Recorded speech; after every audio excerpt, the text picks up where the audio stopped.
For those of you that have dealt with domestic violence, you are not alone. Trust me. I have been there. I was there. And I got out, and I still thank God to this day I got out. It wasn't easy, though. It definitely wasn't easy. And before I got married back then, I was like, well, I got two kids by this individual. And I was like, you know what? I'm going to try to make it work. I said to myself, I never said this out loud. I said it to myself. Long as it's not about another man or another woman, I'll figure it out. I'll stay and I will figure it out. And guess what? All you got to do, if you want to see God laugh, tell him your plan. And he going to laugh at you. That's what happened. It wasn't about another man or another woman.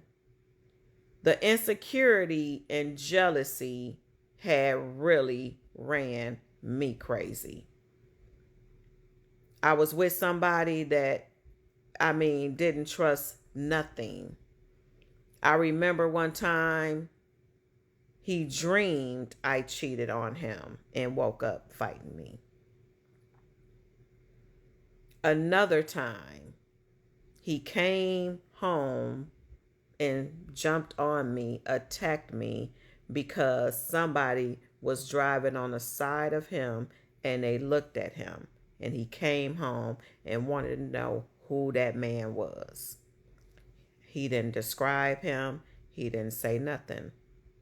This just lets you know how these motherfucking egos that men have will have them taking shit out on you for no motherfucking reason. And one day, he said to me, and if you follow me, you know I'm very outspoken. I've always been all my life. I've always been outspoken. But one thing about me, I know when to shut the fuck up. That's what I do know. I know when to shut the fuck up. And a lot of women need to take heed to that. He said to me, you not gonna wear lipstick every day to work. And I'm just sitting there thinking to my motherfucking self, I don't give a fuck if that motherfucker bought my lipstick. I'm gonna wear lipstick whenever the fuck I want. And guess what? That's what the fuck I said. I said, motherfucker, you don't tell me when to wear lipstick. I'm gonna wear lipstick when the fuck I wanna wear it. I don't give a fuck if you bought it or I bought it. I'm gonna wear that shit when the fuck I get ready. And at that time, we worked together. So what was the problem? But see, I didn't know that it was some men, when I got him hired in, some men had been talking about me to him like, damn, she fine, she this, she that, like, damn, she don't talk to nobody though, but damn, I like to holler at her. But they didn't know that that was the man that I was with. That's who my kids was by. They didn't know this because I didn't tell my business at work. I got him in for temporary help. And it was crazy. I got a gun put to my head for that shit. That motherfucker went in the room, came back. Let me just tell you how egos work in motherfuckers. That motherfucker put my gun over there on the table, held his in his hand to my temple. And he said, Felicia, I can end this all right here. Because if I ain't got this, I ain't got nothing to live for. And you know what I said to myself before I said a motherfucking thing to him? God, please give me the words to say right now to get myself out of this situation. And I promise God, I will never put myself in this situation again. I said, we bought those guns to protect our home if somebody come in here on us, not to use them on each other. He said, well, don't piss me the fuck off then. Don't upset me. I said, Lord Jesus, I'm going to take him to work and I'm going to move on. Told him I'm going to take you to work the next morning. And I don't know why he didn't get a sign, because I had never gave him a ride to work because we had too many cars for me to be taking him to work. I took him to work. I had my best friend come over.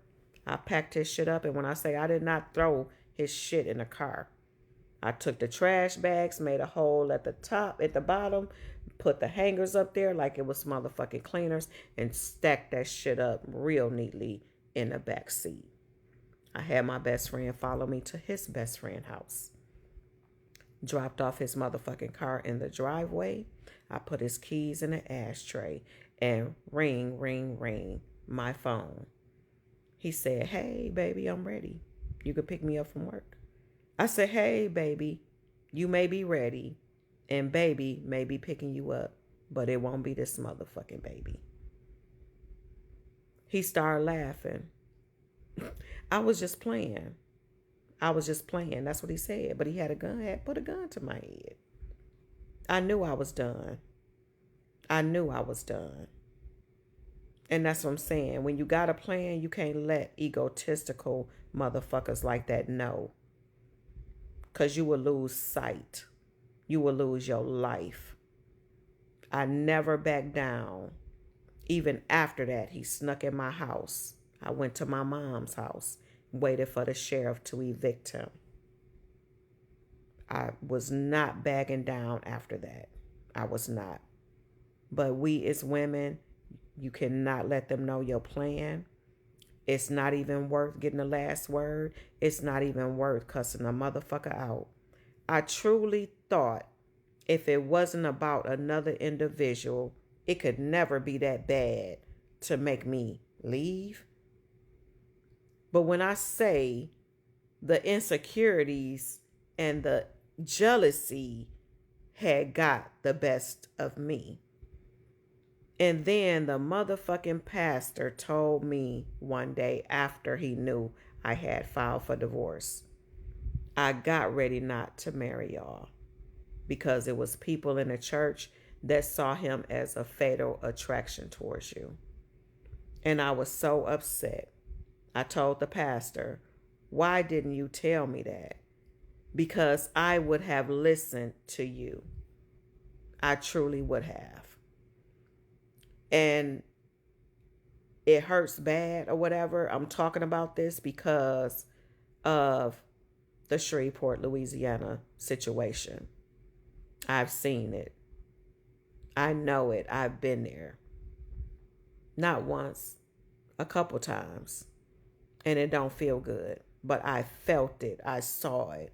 I didn't have to wait for them to say she wanted a divorce. I didn't have to wait for that. I saw that. I saw it. And for any woman that's trying to get out, listen, don't tell your plan. Don't get the last word. It ain't worth it. Be still. Be quiet. Move accordingly.